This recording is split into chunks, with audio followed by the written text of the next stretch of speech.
Oh, he's gonna enter some visions on his own. This is what I would do. Let's go watch some TV.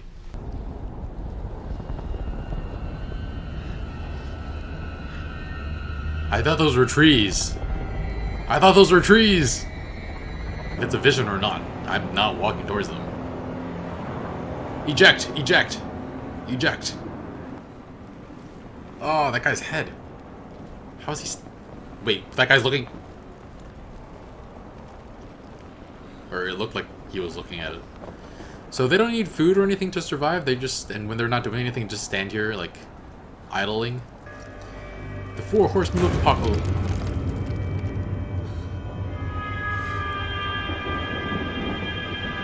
What, he sees him? He can see him? Eject! Get out now!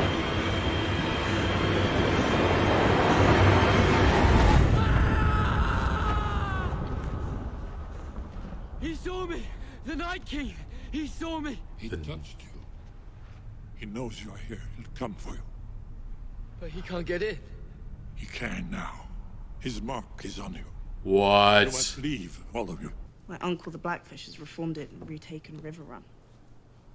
How do you know that? Ramsay received a raven before I escaped Winterfell. Oh. Okay. Nice lie. That's good. I Dying. don't like leaving you here alone. With John? Not him. He seems trustworthy. A bit brooding, perhaps. I suppose it's understandable considering. Yeah. Brooding. The Oh. others, though. And that wildling fellow with the beard. John isn't Tormund. John isn't Davos or Tormund. the Red Woman or Stannis for that matter. John is John. Made it like the one Father used to wear. As near as I can remember. Aww. Oh my god, Tormund. Oh no, Brienne. Shall we close the gate, Lord Commander? I'm not the Lord Command. Yes, you are. Yes, you are. Close the bloody gate. Oh, their breath. They're here. Go, go, go, go. Move. No, don't run to check. Just get out. Why would you create something you couldn't defeat? Stupid children. The Night King. Go back inside. Get the hell out of here. Run! Wake up! Just drag him. He can't move anyway. Just drag him. Saw that happen with the last time, too. How the heck are they gonna get out? Where is the second exit to this place, anyway? They're falling from... Oh, God. No, no, no. Hodor, move! You have to wake up! We need Hodor! Oh, he needs to warg into Hodor. Is what she's saying. He's scared. What happened to him?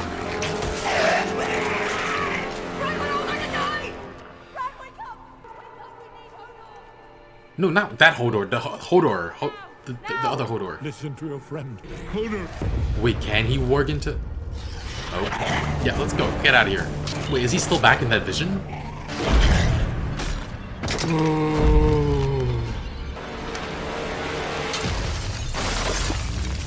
Oh, she had dragon glass on that spear? Very nice. Alright, Sam did give him some. No, no, Summer, go. No, Summer! Oh no. He doesn't want to die. He got Thanos'd. This better be one heck of an explosion.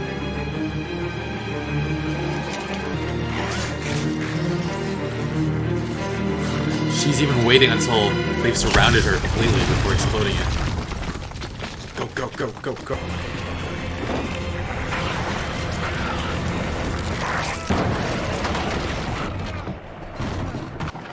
They're gonna have to leave him. Hold the door! Hold the door! What's happening? Hold the door! What? Oh, Hold the door! he warged into Hodor. He didn't know. Hold the door! Hold the door! Oh. Hold the door! Oh. Hold the door! Hold the door! Hold the door! Oh, man. Hold the door! Hold the door! Hold the door! Hold the door! Hold the door! Hold the door! Hold the door! Oh. Hold the door! Hold the door! Hold the door! Hold the door! Hold the door! Hold the door! Hold the door! Hold the door! Hold the door! Hold the door! Hold on. Hold on. Hold on. Oh. Damn. That is intense.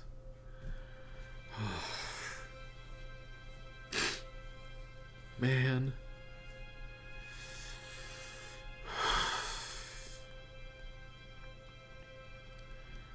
Alright guys, so much to talk about in this episode. We'll save the talk about Hodor for the end because that's the most crushing and most important part of the episode to me. I actually want to play a little bit of a game though. What do you guys think I'm going to score this episode? Make your guesses. I might do this in the future too, just seems like fun. I'm actually surprised that I didn't think to do this before, but... yeah, Littlefinger meets with Sansa, and it was a complete reversal of a couple of episodes or seasons ago, a season ago. Brienne, Sansa, and Littlefinger are in the same room last time. Sansa trusted Littlefinger more than Brienne, and now that's completely switched. Littlefinger says he was riding to her aid with the Knights of the Vale, which he was. But he also says that he didn't know who he was giving her to in Ramsay. I think I asked before in a previous episode if he knew what he was doing, if he knew who Ramsay was and what he was like. And I think I actually got mixed answers. I guess it doesn't matter too much regardless, because even if he did know, he would have done it anyway. He doesn't care who gets hurt as long as it brings him closer to power. But to turn away the Vale forces when they are so lacking when Jon and Sansa are so lacking in support, that is rough. I understand she can't stand the sight of Littlefinger, and he definitely isn't an ally, but I think he could have been used, and then betray him. Maybe you can Littlefinger. But maybe there's another way to get the Knights of the Vale, though. If Sansa were to go back to Lord Royce and the others and say that she was forced by Littlefinger to lie and that he actually did kill Lysa, Robin would be in charge, and maybe Robin would be able to pledge help against the Boltons. Maybe. Littlefinger brings up Brynden Tully, though, and he has done some great things off camera, taking back Riverrun. He could be a big help, but I'm guessing he would have to leave Riverrun to help, which he can't do if the Freys aren't out of the picture entirely. And we haven't heard about Edmure either, but I assume he's still being held by the Freys. I'm assuming he didn't get to leave after his wedding. But yeah, Littlefinger leaves with the reminder to Sansa that Jon is her half-brother, still trying to sow division among them. Ugh, man. We see Arya training again, and I'm guessing the waif was taking it a little easy on Arya when Arya was blind, or Arya's not used to fighting again with her vision return just yet, because Arya is losing pretty handily again, whereas she was kind of being able to stand up for battle on somewhat equal playing field with the waif for like a scene or two. Jaqen gives Arya some history about the Faceless Men that we already learned in History and Lore. Still very cool, though. And he gives her one last chance to prove herself as a Faceless Man by killing an actress named Lady Crane. That play was so bad, but it was kind of entertaining, like, kind of. But Arya was so hurt by the portrayal of Ned Stark. Is it possible that to become a Faceless Man without fully throwing away, like, all your past and all your connections? Because I don't think she's capable of doing that. Like, I would love for her to be able to change faces, but if it means she'd have to give up her list, I don't think she can do it. I find it really interesting and somewhat telling that they blamed Tyrion for some of the things that Littlefinger did, such as betraying Ned. Littlefinger has insulated himself really well so that no one can actually see what he's doing. And yeah, the playwrights vilified Tyrion. They make it so that he was the one who betrayed Ned. They had Joffrey actually spare Ned, but had Tyrion pay Ilyn Payne to kill Ned anyway. They also made it seem like Tyrion stole Sansa as his bride. But they did get the fact that Tyrion slapped Joffrey correct, so that was fair. But yeah, I think it's just playing into like some discrimination against because he's because of his condition. But I'm hoping Arya doesn't think that Tyrion raped Sansa. Like I'm pretty sure he'd get added to her list, and we do not want that. But the young actress playing Sansa apparently is the one who wants Lady Crane dead, and it doesn't seem like Arya's having any of that. Like, she still cares about who is a good person, and honestly, like, can you just pay the Faceless Men and they'll kill anyone regardless of what kind of person they are? It seems like such a flawed system. So yeah, Arya, it'll be interesting to see if she kills Lady Crane. Yeah. It'll be interesting to see. Yara attempts to get the throne. Don't think I didn't notice the casual sexism across the entirety of the Iron Islands. Theon must rule. He's been gone for longer than he's ever been here. He cost the Iron Islands so many lives when he refused to be rescued, but he's a man. But Theon pledges for Yara, and now Yara knows where Theon's true loyalties lie. That's one good thing that'll come with this. But I'm going to be really annoyed if Euron gets his way and is able to seduce Daenerys. Like, that would make me not want to root for her. Like, but yeah, Euron's a bit of a savage too. Like, making fun of someone who was tortured as a prisoner of war. Who does that remind you of? But I thought it would have been really funny if Euron just died after being drowned during the ceremony. That would have been great. Just like, Yara, come back, Euron died. But now Yara and Theon have taken their best boats, and I'm wondering where they can go where they won't be considered enemies. They just said that every lord in Westeros doesn't take them seriously, so I don't think they can find refuge anywhere else. Do they go to Essos to start over? Maybe they can actually make an alliance with some of the other houses, considering some other houses might need boats. I don't know. But yeah, do they travel to Essos to start over? Euron will eventually ally or attempt to ally with Daenerys and have them killed, so I don't think that's gonna work. And it's not their way. It's not the Iron people's way to run away. So what can they do to actually take the Iron Islands back? One option would be to sail back somewhere close in the night and just assassinate everyone loyal to Euron. Maybe they can go to the Iron Bank, though that again is against their way. You got to pay the iron price. You can't pay the gold price. So, and I don't see the Iron Bank looking at them as good people to lend to anyway. I think Yara could actually try Euron's plan and try to ally with Daenerys. Like, she doesn't have as many ships as Euron will have to offer eventually, but she also won't be requesting her hand in marriage, leaving Daenerys to pursue other alliances. And Daenerys needs ships, like all of hers are gone. So maybe if Yara gets there first and Daenerys doesn't even know about Euron's plans, Yara can convince her before Euron even gets to Essos. Speaking of Daenerys though, she wanted to forgive Jorah, but he keeps his distance from her and shows her the grayscale. And yeah, he says goodbye to her. Daenerys, I think she loves him too, definitely, just not romantically. And it hurts her so much to know that he's close to death, and it is partially her decision that led to this, even if it was a justified decision. She's normally very calm and composed. I think the only times she's really like seen like getting broken up a little, it has been to do with Jorah.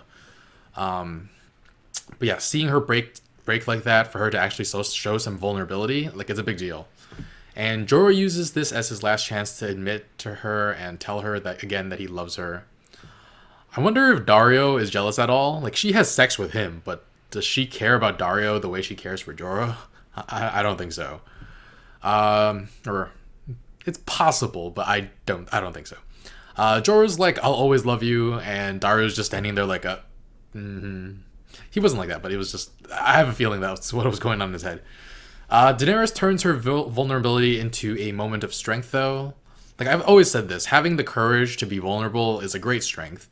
Jorah had given up on his life. He was going to go to some corner of the earth and die and kill himself probably, or go on a suicide mission to Westeros to help Daenerys. But she orders him to find a cure and be at her side when she takes Westeros. So giving his life meaning again. What an incredible, incredible scene. I love that so much. And I find it so interesting that Tyrion is doing exactly what Cersei tried to do in Westeros, unite the crown and the faith. So the Battle of Westeros will not just be Lannister versus Targaryen, it'll also be the Seven versus the Lord of Light, if all of them make it to that battle. I don't know about the Lannisters. I mean, the Shrouds, their Shrouds will be gold, so Tommen might not have long. I don't know if he survives until the Targaryens, and I don't know if the Lannisters keep their hold on the throne if he dies. Yeah, it's also a very strong move though from Tyrion. Like, he saw the faith as a huge problem and tried to make them part of the solution instead. Time will tell if they're trustworthy. Just don't arm them like your daft sister. But the High Priestess said something interesting. She said that Daenerys Stormborn is the one who was promised. And the other time we've heard language like that was with Stannis, and then with Jon, the prince that was promised. So is this meant to mean that it's actually the princess that was promised, not the prince? I don't think that's it, but maybe she is promised for something else. There's more lore here that I'm not getting that I really want to find out about soon. The priestess also says Daenerys has a role to play in this war and in the great wars to come. Wars, plural. So against the Night King and for the throne, I'm guessing. Or are there more? So I think Daenerys is safe. Like, just, she's safe story-wise because she's involved in future wars. So she'll last until, like, this end of the series. Like, at least the last season, I'm guessing.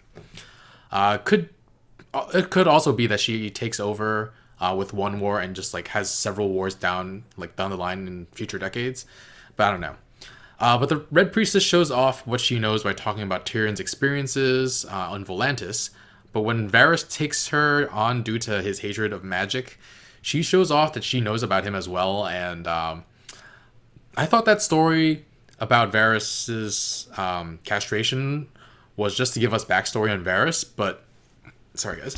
This conversation makes me feel like we might actually someday find out the significance of what happened to him and what the mage, sorcerer, whatever, we'll find out what he was trying to do, hopefully. Davos seems to be acting as the Stark's primary advisor, and honestly, who better, right? Everyone else is there too, though. Ed, even though he's staying at Castle Black, but Pod seems to be missing. He wasn't in this episode, like, even in the background. But they do not have the men necessary to take back Winterfell. It's funny because after Renly and then Stannis, they both had like 100,000 men. We're talking about 5,000 men the Boltons have and 2,000 men that the Wildlings have. It's just so little. It's just such a different scale. And Jon has 2,000 Wildlings plus the Tullys and whatever other men he can scrounge up from the remaining northern houses. And the Tullys aren't even sworn to him if they can't abandon Riverrun. Yeah, losing the Umbers and the Karstarks is rough. Robb's decisions still haunting them. Sansa wants to send Brienne to Riverrun, though. Again, like I said earlier, I don't think he can abandon Riverrun unless the Frey threat is gone. But would it be worth it to have the Wildlings help kill the Freys to get the backing of the Tullys? That could be interesting. I would watch that. I would hopefully... but... yeah, the problem with that is they've always made it seem like the twins are too hard to take, though. And the only thing that seems like it could breach it is like infiltration or dragons, and I don't think they can do either of those. I don't think they're capable of doing either of those. Sansa makes Jon a cloak with a direwolf sigil, though. That's really, really sweet, actually. But yeah, some really funny moments at Castle Black, too. Might be the last time we see it for a while, since the only character we recognize there is Ed. But yeah, Tormund looking at Brienne, and Brienne was just like, oh, jeez, why is he looking at me? And then Crow asking Ed, like, should we close the gate, Lord Commander? What the hell are you on about? I'm not the Lord Commander. Oh, wait, yes, I am. That was just so good. Bran's visions of how the White Walkers came to be. The children, humans were destroying the land, and it resulted in huge changes for the environment, and it has become an existential threat to their world. And meanwhile, people bicker with each other over pointless things, like who gets to sit on the pointiest chair, while they ignore climate change believers at the wall. What a great metaphor. Well done, George R.R. Martin. So yeah, climate change. I'm going to talk about that for a little bit. There's a piece of legislation out called the Green New Deal, and it is wildly popular. 92% of Democrats and 64% of Republican citizens support it. And it's going to help fight climate change while creating millions of new jobs. It's going to be great for the economy, and yet leaders in our government don't want to pass it. Why? Because they're being paid off by big corporations. If you haven't seen the video of some little kids begging Dianne Feinstein to consider the Green New Deal, and she essentially tells them to fuck off, you can Google it. Dianne Feinstein Green New Deal. That should bring up the video. But yeah, it was disgusting, honestly. Now, when they did this poll for the Green New Deal, they left out who is sponsoring the bill and just presented what it does by itself. Because if they included who introduced the deal, the popularity would go way down. Because one of the co-sponsors is Congresswoman Alexandria Ocasio-Cortez, and she is wildly polarizing. But if you hate AOC, actually take a look at her policies. They help everyday Americans so much, and she's not saying don't eat hamburgers, my god. The vast majority of people agree with her policies but hate her because large swaths of the media make her out to be this crazy socialist hippie. And they do that because they're afraid of her, because right now the big battle in the United States isn't left versus right, it's top versus bottom. Alright, enough of the tangent. I really liked what George R. Martin did with climate change and the White Walkers. People are ignoring the people in the north people on the wall because they think they're lying about White Walkers. It's just everything fits really, really well. But yeah, Bran gets bored of sitting in the cave all day. The Night King reached Bran even though through his three-eyed ravening, and he knows Bran is a threat. I don't know the backstory on that and why he knows the three-eyed raven is a threat, but it's interesting. So just like the way Arya can't abandon herself and be no one, can Bran truly cut himself off and be the three-eyed raven? Like, some signs point to yes, like his direwolf is dead. Every Stark had one, so every Stark child had one, so it's got some symbolic meaning there. But most signs point to no. Like, he gets bored, so he wants to watch some TV and sees the White Walkers, and he's broken up about what happened to Hodor. That does not seem like an emotional detachment to me. But man, Mira wasting time running back and forth. It did let us see the Night King cracking the earth. That's another extension of his power. Like, he can change the temperature of things with so much precision that he can cause shifts in the ground. That seems really broken. I mean, if he can do that, I'm not sure the wall is secure. All he has to do is cause an earthquake and or put his hand to the wall and it could crack based on... Yeah. But Hodor was too scared to help move Bran, and the children sacrificed themselves to save them. Are there any other children left? Like, what was that the last of their kind? Because the last one blew themselves up to give Bran, Mira, and Hodor more time. But yeah, I don't know if there exist anymore. What's interesting is that the children look drastically different than the first time we saw them. They look more like they're more part of nature now. But yeah, of course, I've been wondering for a long time what exactly happened with Hodor. I assumed it was some sort of PTSD. What happened to him was kind of horrific. I've known that Bran warging into Hodor was horrible and an invasion of his mind. But there were times in the past where it was like either warg into Hodor or everybody dies. And I'm just like, I don't like it, but you have no choice. But it was actually really heart-wrenching to find out how Willis became Hodor. My question is, how much of the future was imprinted on Willis's mind when he had that seizure? Like, how much of what was going to happen did he know? Like, it's possible he just heard the words, "hold the door," but is it possible he knew which door he was holding and what the purpose was? Did he know that Bran was going to be the three-eyed raven? As Hodor, though, he was very afraid of confrontation, even though he could take anyone on in a fight. I assumed all along that it was because he was very gentle-natured, But what if it's because he knew he had to hold the door, so he avoided danger as best as he could so that he could be there to fulfill his mission? The implications of the warging into Willis are huge, though. I assumed Bran could warg into Hodor the first time he did it, because whatever condition Hodor had, it made him more susceptible to Bran's warging. But Willis was just a normal child. And yeah, it's also very interesting because of what it means for time. And it's not time traveling, but it's time, like, you can mess with time. Like, Willis became Hodor because of something that happened in the future. And there's also the question of whether or not, like, everything in the timeline is completely set in stone. There's a show, my favorite show of all time, Agents of S.H.I.E.L.D., actually talked about this. Excellent show. The first half of the third season, some people consider to be a little slow, but then after that, it is incredible. And there's a scene in season 3, I believe, where one of the characters explains a theory of time and how it works. So we are creatures living in a 3D world, and we can't technically see what the fourth dimension looks like. So time is just an illusion. It's actually our perception of the fourth dimension. So pretend for a second we live in a 2D world, like the surface, like of a piece of paper. So like on this book, this is the piece of paper we live on. We wouldn't be able to conceive of 3D objects like this entire book, or a cube or a sphere. So we would just perceive something 3D as multiple 2-dimensional moments. So the passage of time in a 2D world would be like this, right? We would experience each moment as a separate 2D moment. So in the third dimension, we experience 4 dimensions by multiple 3-dimensional moments. I don't know if I'm explaining this well or not, but it's extremely fascinating. Oh, God, I miss that show. So glad it's coming back for season 6 and 7.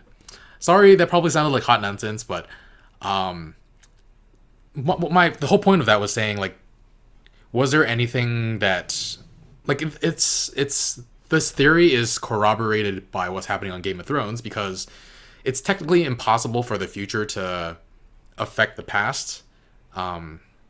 If it's like linear, like it only goes one way. But if it's set in stone, like, even if we're experiencing this first moment, this last moment is already set in stone. Yeah, it's very interesting. I'm trying to wrap my head around it, but it's really fun to think about it. But yeah, Bran is able to warg into people in the past. I'm curious if we'll see him do that again. What other consequences has he wrought on this world? Or has the previous Three-Eyed Raven done that before? Has he driven anyone else mad? Who else has he done this to? Like, all very interesting questions. But yeah, it was so incredibly heart-wrenching to see Hodor go out like that. I'm gonna miss him. It's just such a sad story. But all right, guys, for you guys that guessed, I am gonna give this episode 5 direwolves. The only other episode to get that high of a score was Tyrion Lannister's trial. Just not a dull moment in this episode, as you can see by the fact that it was a 2-parter and I've been talking about it for like 20 minutes. And the emotional weight of both Jorah and Daenerys' scene and Hodor's scene.